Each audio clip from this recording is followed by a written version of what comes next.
मैं बागेश्वर धाम जा रही थी, तो मैंने काफ़ी दिन से मन में लगा रखा था कि बागेश्वर धाम जाऊंगी। मैंने गुरुजी की वीडियो देखी, उसके बाद मेरे मन में ये आया कि भी बाबा तुम्हारी लीला मैं क्या समझूं, अब ये बताओ।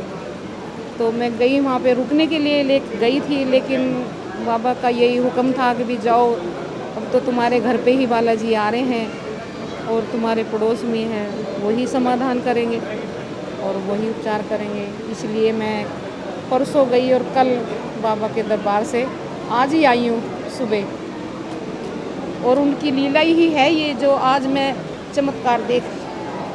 तो हमने अपने सत्य सनातन धर्म पर रहना है। आप सभी या तो अर्थार्थी या आर्त भक्त वो हैं जो दुखी होकर के भगवान की शरण में आए हैं।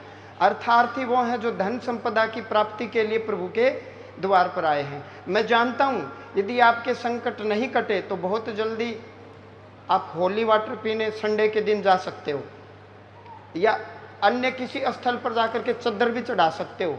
आप वो न करो, इसलिए हम बैठे हैं।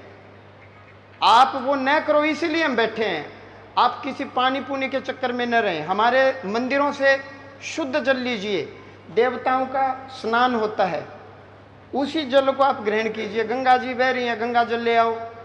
अन्य अन्य किसी चमत्कारिक वाटर के चक्कर में आप न पड़ो, अपने धर्म पर रह करके मरो। विश्वास बहुत ही ज़्यादा से ज़्यादा है, और मैं कह नहीं सकती ये शब्द कि इनकी तो लीला ही है जब निराली है, जो आज मैंने ये चमत्कार देखा है।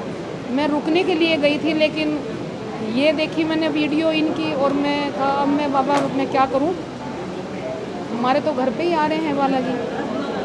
तो बाबा ने भी यही हुक्म दिया कि जाओ, और दर्शन करके आई हूँ, परिक्रमा करके आई हूँ। बागेश्वर धाम गई थी और आज सुबह ही आई हूँ, और ये लीला मैंने आज जो है मैंने साक्षात चमत्कार इनका देखा। मैं जानती नहीं हूँ गुरुजी को, मेरी कोई जान पहचान, मेरी कोई इतनी औकात नहीं है, मैं कुछ भी नहीं हूँ जो मैं आज मुझे इन्होंने चमत्कार दिखाया। आप के धर्म में ही, सिख संप्रदाय में ही छोटे छोटे बच्चे दीवार में चिनवा दिए, लेकिन अंत समय तक उन्होंने कहा कि हम अपना धर्म कभी नहीं छोड़ेंगे। आप खुश नसीब हो, आप नानक के देश में आपका जन्म हुआ है, कबीर साहब के देश में आपका जन्म हुआ है, संत रविदास के देश में आपका जन्म हुआ है, सूरदास और तुलसीदास जी के देश में आपका जन्म हुआ है, वीर शिवाजी महाराणा प्रताप के देश में आपका जन्म हुआ है। ये ऋषभ देव की भूमि है, ये तीर्थंकरों की भूमि है, ये महात्माओं की भूमि है।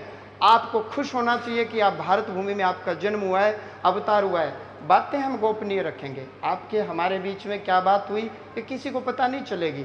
आपकी इज्जत हम बना करके रखेंगे, और आपका कष्ट चला जाए, आपका संकट दूर हो जाए, वो रास्ता हम बताएंगे, 100% दूर होगा। केवल आपने, अभी मैंने जैन साहब को मंत्र बताया, ये दुर्गा सप्तशती मेरी नहीं है, मैंने कहाँ लिखी है, मैंने आपको दिखाया कि यह मंत्र सब मंत्रों का मुकुटमणि है। मार्कंडेय ऋषि कह रहे हैं कि ये मंत्र सब मंत्रों का मुकुटमणि है, और जानबूझकर विशृंखल रूप से कहा गया, तोड़ करके कहा गया है, क्योंकि मंत्र अत्यंत महत्वपूर्ण एवं गोपनीय है। मंत्र प्राप्त भी कर लिया तो लॉक्ड है, चाबी नहीं है। चाबी भी ले ली तो शापोदार नहीं है, शापित मंत्र नाश को प्राप्त हो जाओगे। किस प्रकार? अबोध बच्चे को इतना सारा धन दे दो, उसको पता ही नहीं कैसे खर्च करना है, वो नाश को प्राप्त हो जाएगा। और खुशी की बात इतने ही हो, इतने ही हो ना, तो हजारों की भीड़, सोच ही नहीं सकते, अनगिनत। धरती दिखाई नहीं देती जहां हम दरबार लगाते हैं। ईश्वर की कृपा से इतने हो कि सभी से बातचीत संभव है। थोड़ा थोड़ा सहयोग करोगे तो सभी से बातचीत संभव है, सबसे बातचीत हो जाएगी। लेकिन वहां तो हजारों की भीड़ आती है। मैं कह रहा हूं धरती दिखाई नहीं देती, इतनी भयंकर भीड़। मैं यहां से मंत्र पाठ करता हूं, जिसमें नेगेटिव एनर्जी होती है वहीं से बोलनी शुरू हो जाती है। स्पर्श भी नहीं करना होता, किसी को छूना नहीं होता। ये सनातन धर्म की महत्वता है। और जिन अध्यापकों से हम पढ़े हैं वो सारे हमारे साथ हैं। यदि मैं ढोंगी होता, पाखंडी होता, तो ये मेरा साथ क्यों देते?